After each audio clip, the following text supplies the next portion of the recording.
राधे राधे। जय श्री कृष्णा। बहुत समय पहले की बात है। एक मणिपुर नाम के राज्य में स्वरूप नाम के राजा थे, जिसके एक बहुत ही सुंदर बेटी थी। जब वह शादी के लायक हुई तो बहुत सारे राजा और राजकुमारों ने उससे शादी करने की इच्छा प्रकट की, परंतु उसके पिता ने उसको किसी को भी देने से इनकार कर दिया, क्योंकि हर रात वह एक आवाज सुनकर जाग जाते थे, तुम अपनी बेटी की शादी किसी से मत करना, तुम अपनी बेटी की शादी किसी से मत करना। और वह अपनी बेटी की शादी करने से रुक जाता। वह बेचारी लड़की रोज अपने आप को शीशे में देखती और पूछती, मैं शादी क्यों नहीं कर सकती, मैं तो इतनी सुंदर हूँ, सुशील हूँ। वह ये सवाल रोज पूछती, परंतु उसको अपने इस सवाल का कोई जवाब नहीं मिलता और वह इस बारे में सोचती ही रह जाती। एक दिन जब वे सब शाम को खाना खा रहे थे तो उसने अपने पिताजी से कहा, पिताजी, मैं शादी क्यों नहीं कर सकती, मैं इतनी सुंदर तो हूँ। इसलिए अब आप मेरी बात सुनिए। मैं आपको 5 दिन का समय देती हूँ। अगर आप 5 दिन के अंदर अंदर किसी ऐसे आदमी को नहीं ढूंढ पाते जिससे आप मेरी शादी कर सके तो मैं अपनी जान दे दूंगी। राजा बोले, बेटी, ऐसा नहीं कहते, पर अगर तुम ऐसा कह ही रही हो तो तुम एक काम करो, तुम अपने सबसे अच्छे कपड़े पहनो और खिड़की पर खड़ी हो जाओ। फिर जो भी सबसे पहला आदमी या जानवर सड़क से गुजरेगा वही तुम्हारा पति होगा। बस अगले दिन उस लड़की ने अपने सबसे अच्छे कपड़े पहने और जाकर खिड़की पर खड़ी हो गई। अब जरा सोचो, सबसे पहले सड़क पर से कौन गुजरा होगा? सबसे पहले सड़क पर से एक छोटा सा चूहा गुजरा, जिसकी 1 मील लंबी पूंछ थी और जिसकी बू ऊपर आसमान तक पहुंच रही थी। चूहा रुका और ऊपर खिड़की में खड़ी राजकुमारी की तरफ देखा, पर जैसे ही राजकुमारी ने चूहे की तरफ देखा तो वह तो चिल्लाकर भागी, पिताजी, ये आपने मेरे साथ क्या किया? ये पहला जाने वाला तो एक जानवर निकला, वह भी एक चूहा। मुझे पूरा यकीन है पिताजी, आप मेरी शादी किसी चूहे से नहीं करना चाहेंगे। उसके पिता कमर में हाथ बांधे खड़े थे। वे बोले, मैं यही चाहता हूँ मेरी बच्ची, जो मैंने कहा वही होगा। तुमको सड़क पर पहला आदमी या जानवर जो कोई भी गुजरेगा उसी से शादी करनी पड़ेगी, फिर चाहे वह कोई भी हो। तुरंत ही उसने सब राजाओं, राजकुमारों और दरबारियों को अपनी बेटी की शादी की शानदार दावत का न्योता भेज दिया।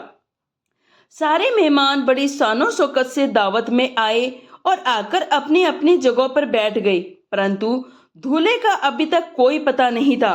तभी दरवाजे पर कुछ आवाज सी सुनाई पड़ी। वहां और कौन हो सकता था सिवाय उस चूहे के, जिसकी लंबी पूंछ दूर दूर तक महक रही थी। एक दासी ने उसके लिए दरवाजा खोला और उसी से पूछा, आपको क्या चाहिए? चूहा बोला, आप मेरे लिए राजा से जाकर कहो, जो चूहा राजकुमारी से शादी करना चाहता है वह आया है। दासी ने ये रसोइये से कहा। रसोइये ने सिपाहियों से कहा। सिपाहियों ने जाकर ये बात राजा से कही, जो चूहा राजकुमारी से शादी करना चाहता है वह आया है। राजा बोले, उनको इज्जत के साथ अंदर ले आओ। चूहा तेजी से फर्श पर दौड़ता हुआ अंदर आया और राजकुमारी के कुर्सी पर आकर बैठ गया। राजकुमारी ने अपने बराबर में एक चूहे को बैठा देखकर शर्म और नफरत से अपना मुंह दूसरी तरफ फेर लिया, पर चूहे ने ऐसा दिखाया जैसे उसने कुछ देखा ही ना हो। जितना राजकुमारी उसी से दूर खिसकती, चूहा उसके उतना ही पास खिसक जाता। तब राजा ने वहां बैठे सब लोगों को अपनी कहानी सुनाई, तो वहां बैठे सारे लोग राजा से जो कुछ किया था उसी से राजी हो गए। वे सब मुस्कुराए और बोले, हाँ ठीक है, चूहा ही राजकुमारी का पति होना चाहिए। और ये कहकर सब हंस पड़े और हंसते हंसते चूहे की तरफ देखने लगे। ये देखकर वे चूहा राजा को एक तरफ ले जाकर बोला, राजा सुनिए, या तो आप इन लोगों से ये कह दीजिए कि ये लोग मेरा मजाक ना उड़ाए, नहीं तो इसका नतीजा इनको भुगतना पड़ेगा। चूहे ने ये सब इतने गुस्से से कहा कि राजा को अपनी बात माननी ही पड़ी। उसके बाद राजा अपनी कुर्सी पर आकर बैठ गए और सब लोगों से कहा, वे सब हंसना बंद करे और उसके होने वाले दामाद की ठीक से इज्जत करे। खाना आया तो चूहा तो बहुत छोटा था और वह एक हत्थे वाली कुर्सी पर बैठा था, इसलिए वह मेज पर रखे खाने तक नहीं पहुंच सकता था, इसलिए उसके नीचे एक ऊंची सी गद्दी रखी गई। परंतु राजा ने देखा कि वह भी उसके लिए खाने तक पहुंचने के लिए काफी नहीं थी, सो वह उठा और मेज के बीच में जाकर बैठ गया। वहां से वह सब लोगों की तरफ देखकर बोला, किसी को कोई ऐतराज तो नहीं? इससे पहले कोई और बोले। राजा बोले, नहीं नहीं, किसी को कोई ऐतराज नहीं है, पर घर आए हुए मेहमानों में एक स्त्री ऐसी थी जो चूहों को अपने प्लेट में से खाते हुए अपनी बू वाली लंबी पूंछ को अपने पास बैठे आदमी की प्लेट के ऊपर से ले जाते देखकर चुप न रह सकी।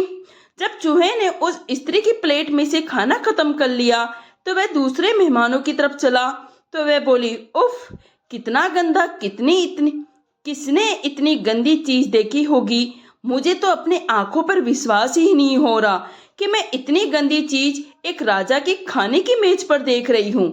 ये सुनकर चूहे की मूंछें हिली। उसने अपनी आंखें उस स्त्री की आंखों से मिलाई और अपनी पूंछ मेज पर फटकारते हुए ऊपर नीचे कूदने लगा। उसके इस कूदने से जिस किसी चीज को भी उसकी पूंछ ने छुआ वही चीज वहां से गायब हो गई। सूप के कटोरे, फलों की कटोरियां, प्लेट, चम्मच, चूरी, कांटे, फिर एक एक करके मेहमान और उसके बाद मेज और महल, राजा, सब कुछ गायब हो गया। बस वहां रह गया तो केवल एक उजड़ा हुआ मैदान और उसमें अकेली खड़ी राजकुमारी। वह चूहा खुद भी वहां से गायब हो चुका था। वहां इतने बड़े मैदान में अपने को अकेला देखकर राजकुमारी बोली, अफसोस मेरे चूहे, तुमसे मेरी नफरत अब तुमको पाने की इच्छा में बदल गई। उसने इन शब्दों को एक बार फिर बोला और वहां से फिर पैदल ही चल दी। वह कहाँ जा रही थी और कहाँ जाएगी इसका उसे कुछ पता नहीं था। चलते चलते उसको एक साधु मिला तो उसने राजकुमारी से पूछा, बेटी, तुम यहाँ इस उजाड़ जगह में क्या कर रही हो? भगवान तुम्हारी सहायता करे। अगर तुमको यहाँ कोई शेर या जादूगरनी मिल जाए तो राजकुमारी बोली, मेहरबानी करके ऐसी बातें मत कीजिए, मुझे तो केवल अपना चूहा चाहिए। पहले मैं उससे नफरत करती थी, परंतु अब मुझे वही चाहिए। साधु बोला, बेटी, मुझे नहीं मालूम मैं तुमसे क्या कहूँ, पर तुम चलती रहो जब तक तुमको मुझसे कोई ज्यादा बुढ़ा साधु ना मिल जाए, शायद वह तुमको कोई सलाह दे पाए। सो राजकुमारी चलती रही, बस यही कहती रही, अफसोस मेरे चूहे, तुमसे मेरी नफरत अब तुमको पाने की इच्छा में बदल गई। चलते चलते उसको एक साधु मिला। उसने उस साधु से भी वही कहा तो वह साधु बोला, तुम जमीन में एक गड्ढा खोदो और उसमें बैठ जाओ, तब देखो क्या होता है।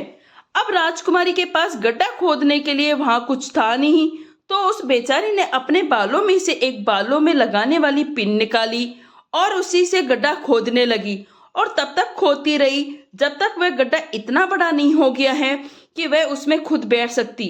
जब गड्ढा बड़ा हो गया तो वह उसमें बैठ गई। बैठते ही वह एक अंधेरी और बहुत ही बड़ी गुफा में निकल गई। अब पता नहीं ये गुफा मुझे कहाँ ले जाएगी, कहते हुए वह उस गुफा में चल दी। गुफा में बहुत सारे जाले लगे हुए थे जो उसके पैरों में लिपटे जा रहे थे। वह जितना ज्यादा उनको हटाती थी उतना ही ज्यादा वह उसके पैरों में लिपट जाते थे। उस गुफा में एक दिन चलने के बाद उसको पानी की आवाज सुनाई दी। आगे चलकर उसको एक तालाब दिखाई दिया जिसमें बहुत सारी मछलियां थी।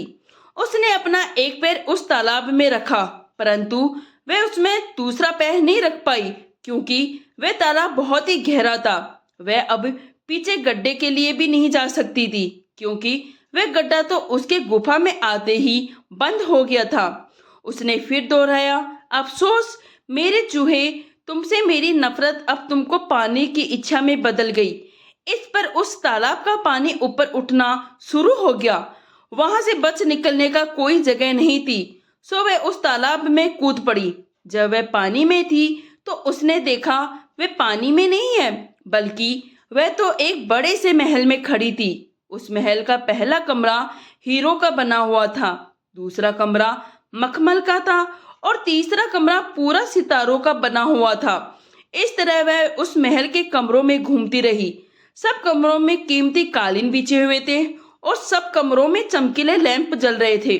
जितनी देर वह उस महल में घूमती रही वह दोहरा रही थी, अफसोस मेरे चूहे, तुमसे मेरी नफरत अब तुमको पाने की इच्छा में बदल गई। फिर वह एक ऐसी जगह आ गई जहां एक बहुत ही बढ़िया खाने की मेज लगी हुई थी। वह कई दिनों की भूखी थी, सो वह उस मेज पर बैठ गई और पेट भरकर खाना खाया। फिर वह एक सोने वाले कमरे में चली गई। वह जैसे ही पलंग पर लेटी उसको तुरंत ही नींद आ गई और वह गहरी नींद में सो गई। रात को पता नहीं कब उसने कुछ आवाज सुनी जो उसे लगा कि वह आवाज किसी चूहे की पूंछ के इधर उधर होने से हुई थी। उसने अपनी आंख खोली पर वहां खूब अंधेरा होने की वजह से उसे कुछ भी दिखाई नहीं दिया, पर चूहे के कमरे में इधर उधर घूमने की आवाज अभी भी आ रही थी। फिर उसको लगा कोई चूहा उसके पलंग पर चढ़ा और उसकी उड़ने वाली चादर के अंदर आ गया। वह उसका चेहरा सहलाने लगा। उसके मुंह से चूहे की छोटी छोटी ची ची की आवाज निकल रही थी। राजकुमारी की हिम्मत नहीं हो रही थी वे कुछ बोले, बस वह चुपचाप कांपती सी बिस्तर पर एक कोने में सुकड़ी पड़ी रही। अगली सुबह जब वह उठी तो वह उसमें फिर से घूमी, पर वहां तो कोई नहीं था। उस रात को भी खाने की मेज पहली रात की तरह ही लगी हुई थी। सो उसने खाना खाया और सो गई। एक बार फिर उसने कमरे में चूहे के भागने की आवाज सुनी। वह चूहा अब की बार उसके चेहरे के ऊपर आ गया, परंतु उसके बोलने की हिम्मत उस दिन भी नहीं हुई। उस दिन भी वह वैसे ही चुपचाप पड़ी रही। तीसरी रात को जब उसने चूहे के घूमने की आवाज सुनी तब उसने थोड़ी हिम्मत करके कहा, अफसोस मेरे चूहे, तुमसे मेरी नफरत अब तुम्हें पाने की इच्छा में बदल गई। तभी एक आवाज ने कहा, लैंप जलाओ। राजकुमारी ने एक मोमबत्ती जलाई तो उसने देखा वहां कोई चूहा वहां नहीं था, वहां तो एक बहुत ही सुंदर राजकुमार खड़ा था। वे बोला, मैं ही हूं वह बू वाला बड़ी पूंछ वाला चूहा। मेरे ऊपर पड़े जादू से मुझको आजाद कराने के लिए मुझे एक ऐसी लड़की से मिलना जरूरी था जो मुझे प्यार करे और वह सब कुछ सहे जो तुमने सहा। राजकुमारी उस राजकुमार को देखकर तो बहुत खुश हो गई। दोनों फिर वह गुफा छोड़कर बाहर आ गए और दोनों ने शादी कर ली। फिर से शादी करने के बाद उन दोनों का महल, उनके पिता, सब कुछ वापस पहले जैसा हो गया। तो दोस्तों ये कहानी यहीं समाप्त होती है। आपको कैसी लगी कहानी कमेंट करके ज़रूर बताएं। अगर आप मेरे चैनल पर नए हैं तो प्लीज़ चैनल को सब्सक्राइब कीजिए। कहानी सुनने के लिए आपका धन्यवाद।